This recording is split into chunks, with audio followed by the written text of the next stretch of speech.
I, 32M, have been married to my wife Eileen, 29F, for 5 years. We met during our college days when I was a senior and she was a sophomore. It was at a mutual friend's birthday party, and I remember being struck by her infectious laugh and kind eyes. We hit it off immediately, bonding over our shared love of obscure indie bands and terrible sci-fi movies. Our relationship progressed quickly, and within a year, we were practically inseparable. After graduation, we both landed jobs in the same city.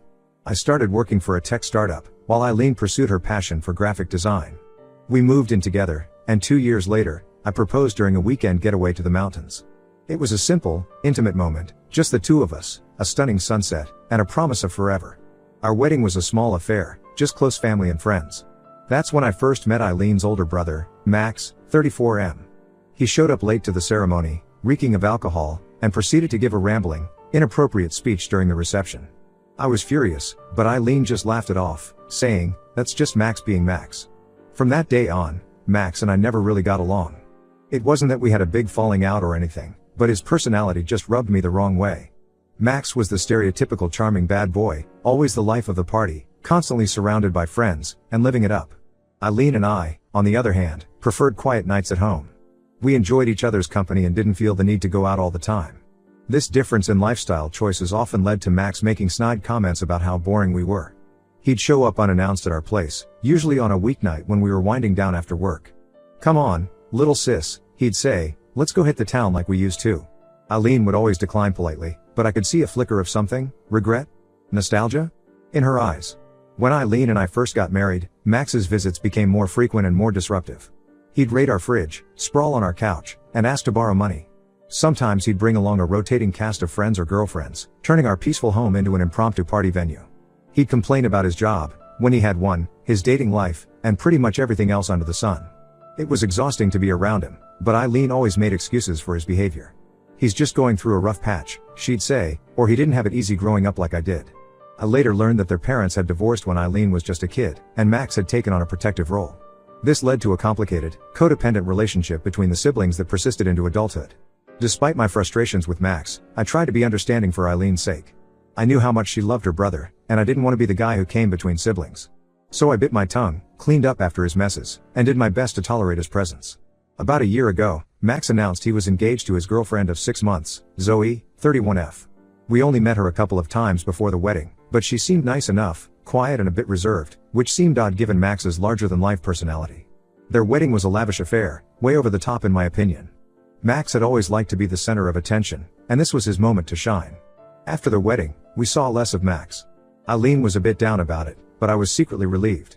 I hoped that marriage would finally make Max grow up and stop relying so much on his sister. For a while, things were peaceful. Eileen and I focused on our careers and started talking about starting a family of our own. Then, 3 months ago, everything changed. It was a quiet Sunday evening, and Eileen and I were curled up on the couch watching a movie when we heard frantic knocking at our door. When we opened it, we found Max standing there, looking disheveled and upset. His eyes were red and puffy, his clothes rumpled like he'd been sleeping in them. "Zoe kicked me out," he blurted out before we could even ask what was wrong. According to Max, Zoe had been acting distant and secretive lately. When he confronted her about it, she exploded and told him to leave. He said he didn't know where else to go. Eileen, being the caring sister she is, immediately invited Max to stay with us until he could sort things out. I wasn't thrilled about the idea, but seeing how distraught Max was, I reluctantly agreed. We set him up in our spare room, thinking it would only be for a week or 2 at most. At first, Max was surprisingly considerate. He kept to himself, helped with chores, and even cooked dinner for us a few times. He talked about looking for a new apartment and seemed genuinely grateful for our help. I started to think that maybe I had misjudged him all these years. Maybe this was the wake-up call he needed to get his life together. But as the weeks went by, Max's true colors started to show again. He stopped helping around the house and started inviting friends over without asking us first. Our grocery bills skyrocketed as he ate whatever he wanted without contributing. He'd stay up late playing video games, the noise keeping Eileen and me awake on work nights. What really bothered me, though, was how he started acting around Eileen when I wasn't there. She told me that he'd make comments about how she could do better than me, how I was holding her back from living her best life. He'd reminisce about their wild college days and suggest they go out partying like old times. I tried talking to Eileen about it, but she brushed it off as Max just being Max. She said he was still hurting from his breakup and we needed to be patient with him. But I couldn't shake the feeling that there was more to the story. One day, about 2 months after Max moved in, I came home early from work to find him and Eileen in what looked like an intense conversation. They were standing close together in the kitchen, speaking in hushed tones. They quickly separated when they saw me, and Eileen looked upset. When I asked what was going on, Max mumbled something about needing to run errands and left the house. Eileen wouldn't tell me what they were talking about at first, but after some prodding, she finally admitted that Max had told her some troubling things about me. According to him, he had seen me out with another woman multiple times. He claimed to have photographic evidence but conveniently couldn't produce it when Eileen asked. I was furious. Not only was Max lying about me cheating, but he was actively trying to sabotage my marriage. I told Eileen that it was all fabricated, that I had never cheated on her and never would. I even offered to show her my phone and email, anything to prove my innocence. Eileen said she believed me, but I could see the doubt in her eyes. The seed of mistrust had been planted, and I knew it would take time to fully regain her trust. I insisted that Max needed to leave immediately, but Eileen was hesitant. She said we couldn't just kick him out with nowhere to go. That night, I couldn't sleep. I kept replaying the events of the past 2 months in my head, trying to figure out Max's endgame.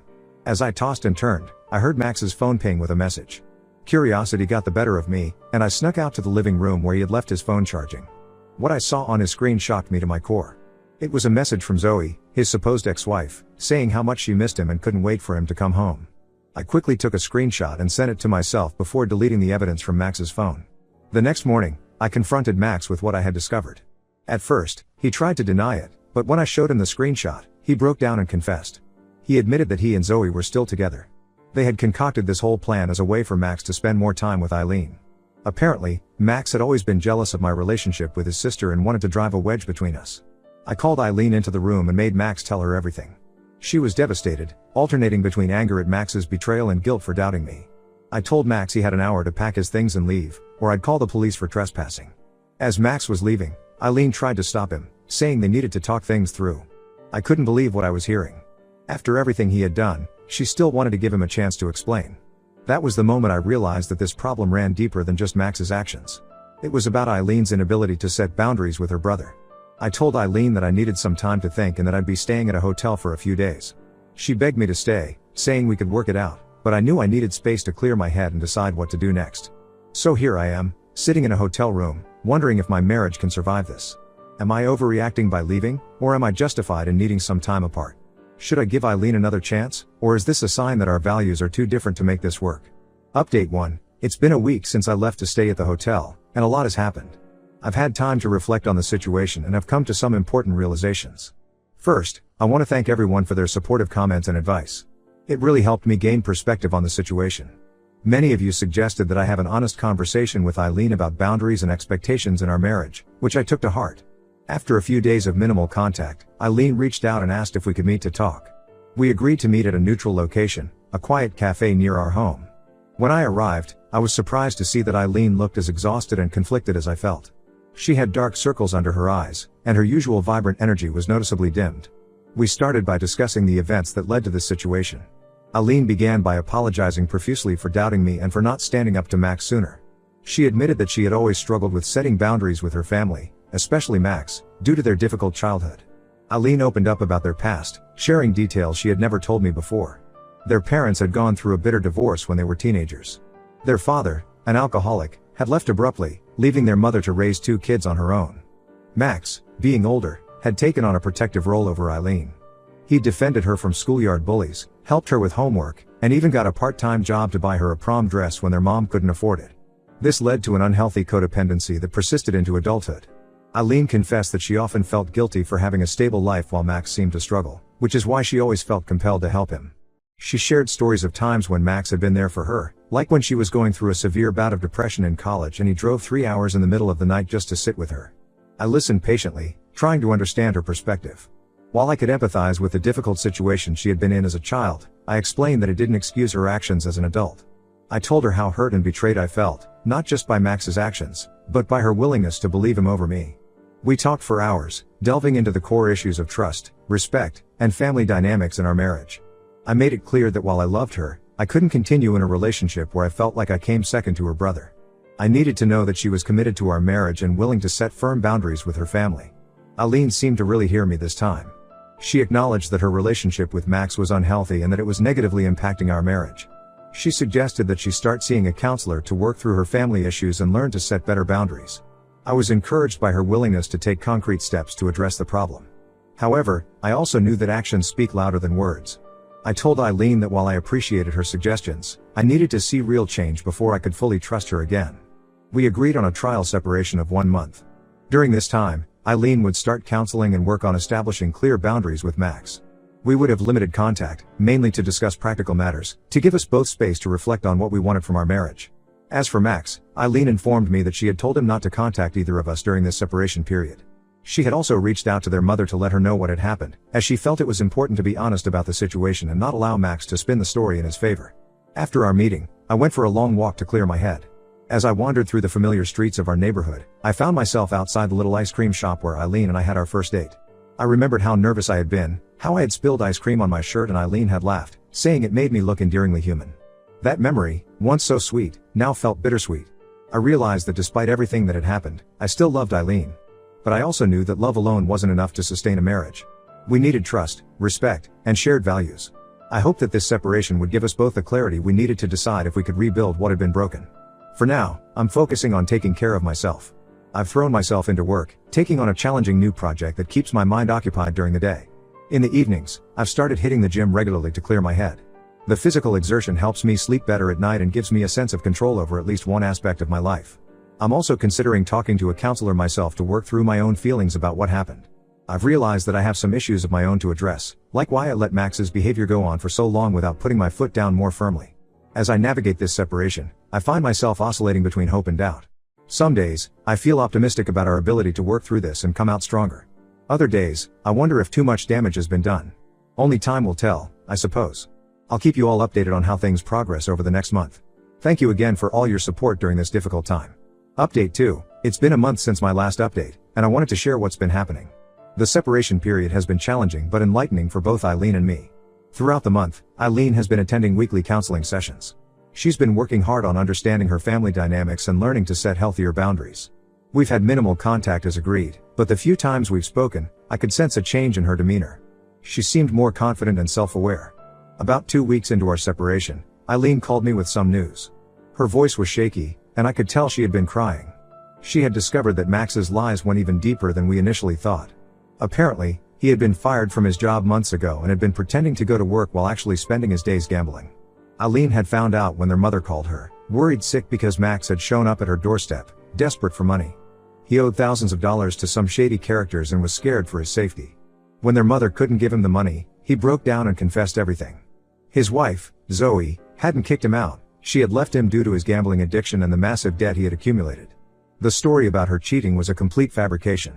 Zoe had actually been trying to get Max help for months, but he had refused, insisting he could stop any time he wanted. This revelation shed new light on why Max had been so desperate to stay with us. He wasn't just trying to interfere in our marriage, he was hiding from his own problems and using us as a safety net. The realization that he had manipulated not just us, but his entire family, was a turning point for Eileen. She told me that she had confronted Max about his lies. It wasn't an easy conversation. Max had tried to justify his actions, saying he was scared and didn't know what else to do. But for the first time, Eileen didn't let him off the hook. She told him that while she loved him and wanted him to get help, she needed space from him to focus on herself and our marriage. She even went as far as to block his number and social media accounts. I was impressed by Eileen's actions. It showed me that she was serious about making changes and prioritizing our relationship. However, I still felt cautious. Years of enabling behavior don't change overnight, and I needed to see consistent effort over time. As for me, I've been doing a lot of self-reflection during this time. I realized that I had also played a part in enabling Max's behavior by not standing up for myself more firmly in the past. I've been working on being more assertive and communicating my needs more clearly. I've also been reconnecting with old friends and hobbies that I had neglected. I started playing guitar again, something I used to love but had given up due to the demands of work and married life. The simple act of creating music has been incredibly therapeutic. Yesterday marked the end of our agreed-upon separation period, so Eileen and I met to discuss our next steps. We had a long, honest conversation about what we both want and need from our relationship. We met at our favorite park, the place where we used to have picnics when we first started dating. The familiar setting felt both comforting and strange, given the circumstances. Eileen shared the progress she's made in therapy and the insights she's gained about her relationship with her family.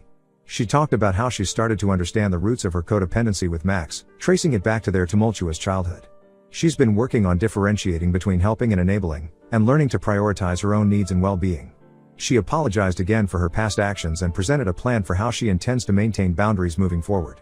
This included continuing her therapy, setting clear limits on her interactions with Max, and committing to open communication with me about any family issues that arise. I expressed my appreciation for her efforts but also my lingering concerns. Trust, once broken, takes time to rebuild. I shared how hurt I had been by her initial doubt in me and how it had shaken my faith in our relationship. We both agreed that while we want to work on our marriage, we're not ready to fully reconcile yet. We've decided to extend our separation for another month, but with some changes. We'll start having weekly date nights to reconnect and rebuild our relationship. These won't be elaborate affairs, just simple activities like going for a walk or cooking dinner together. The goal is to rediscover the connection that brought us together in the first place, without the pressure of immediately jumping back into full-time cohabitation. We've also agreed to attend couples counseling together to work on our communication and trust issues. I think having a neutral third party to guide our discussions will be helpful as we navigate this delicate period in our relationship. As for Max, Eileen has maintained her distance from him. She's encouraged him to seek help for his gambling addiction but has made it clear that she won't be offering financial or housing support. It's a difficult stance for her to take, but she understands it's necessary for both Max's recovery and the health of our marriage. I'm cautiously optimistic about our future. We still have a lot of work to do, but I can see that we're both committed to making positive changes. The road ahead won't be easy, but I believe it's worth the effort. I'll update again after this next month to let you know how things are progressing. Thank you all for your continued support and advice. It means more than you know. Update 3, it's been 2 months since my initial post, and I wanted to provide a final update on the situation. A lot has changed, and I believe we've reached a resolution. Over the past month, Eileen and I have been slowly rebuilding our relationship. Our weekly date nights have been a mix of emotions, sometimes awkward, sometimes tense, but also filled with moments of genuine connection and laughter. It's been a reminder of why we fell in love in the first place. One night, we went to the small Italian restaurant where we had our first anniversary dinner. As we sat there, surrounded by the soft glow of candlelight, Eileen reached across the table and took my hand. With tears in her eyes, she told me how grateful she was for this second chance and how committed she was to making our marriage work. It was a small moment, but it felt significant. The couple's counseling has been incredibly helpful. Our therapist, Dr. Martinez, has given us tools to communicate more effectively and work through our trust issues. We've had some tough conversations, but they've all been productive. One session that stands out was when we discussed our different communication styles. I learned that I tend to withdraw when I'm upset, while Eileen prefers to talk things out immediately. Understanding this has helped us navigate conflicts more smoothly. Eileen has continued with her individual therapy and has made significant progress. She's been working on setting and maintaining boundaries, not just with Max, but with other family members and friends as well. I've seen a noticeable change in her confidence and self-assurance. Last week, she told me about a situation where her mother tried to guilt her into lending money to Max again. Eileen stood her ground and refused, something she admitted she wouldn't have been able to do a few months ago. As for Max, he's finally facing the consequences of his actions. Eileen maintained her distance, which forced him to confront his problems. He's entered a rehabilitation program for his gambling addiction and is slowly working on rebuilding his life. Eileen has been supportive from afar, but firm in not enabling his behavior. She receives updates from their mother but doesn't engage directly with Max. It's been hard for her, but she understands it's necessary for everyone's well-being. Last week, Eileen and I had a long talk about our future. We both feel that we've made significant progress in addressing the issues that led to our separation. While we know we still have work to do, we've decided to end our separation and move back in together. The day I moved back home was both exciting and nerve-wracking. As I unpacked my bags, I felt a mix of hope and apprehension. But seeing Eileen smile as she helped me arrange my things back in our shared closet reassured me that we were making the right decision. We've set clear ground rules for our reconciliation. We'll continue with both individual and couples counseling. We've also established boundaries for family interactions, including limited contact with Max as he works on his recovery. We've agreed to have regular check-ins about our feelings and any concerns that arise, rather than letting things fester. I'm proud of the work Eileen has done and the changes she's made. She's shown real commitment to our marriage and to becoming a stronger, more independent person. I've also grown from this experience, learning to be more assertive and to communicate my needs more clearly. While I can't say our relationship is perfect, I feel we're in a much healthier place now. We're both committed to continuing the work we've started and building a stronger, more resilient marriage. Yesterday, as we were having dinner on our balcony, watching the sunset, Eileen turned to me and said, "Thank you for not giving up on us." In that moment, I felt a renewed sense of love and commitment. We've been through a storm, but I believe we've come out stronger on the other side. It's been a challenging few months, but I believe we've come out stronger on the other side. I won't be posting any more updates, as I feel it's time for us to focus on our future privately. I wish you all the best.